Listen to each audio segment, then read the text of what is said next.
হয় বন্ধুসকল, আজি মই দুঠাইত দুটা সাপ ধৰি উদ্ধাৰ কৰি আনি ইয়ালৈ আহিছোঁ। আমাৰ এইটো দেওপাহাৰ বনাঞ্চল, নুমলীগড় দেওপাহাৰ বনাঞ্চল। গতিকে এই বেগটোৰ ভিতৰতে দুটা সাপ সোমাই থৈছোঁ, এটা মুগী ফেটি আৰু এটা আমাৰ শৌকাগুম বুলি কয়। এই সাপ দুটা এই হাবিত মুকলি কৰিবলৈ আহিছোঁ। গতিকে এটা আমাৰ নুমলীগড় ৰিফাইনেৰী কোম্পানীৰ, কি কোম্পানী আছিলে এইটো? KRPL যিসকল কোম্পানী ভাড়া ৰুম নহয়, কোম্পানী ৰুমতে থাকে KRPL, সেই ৰুমৰ ভিতৰত সোমাই এটা সাপ আছিলে।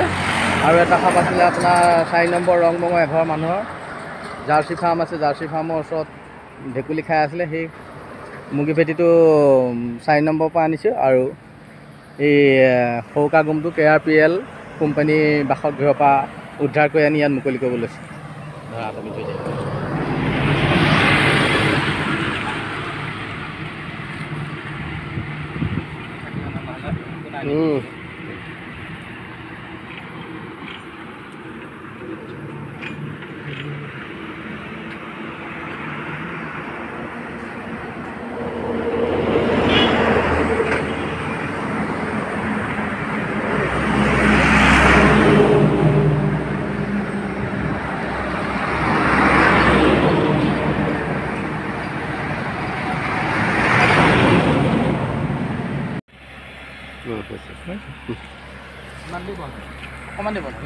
নাই নাই হেৰিতে বন্ধ হৈ যায়, আপুনি থিয় হৈ থাকোঁতে বন্ধ হৈছে।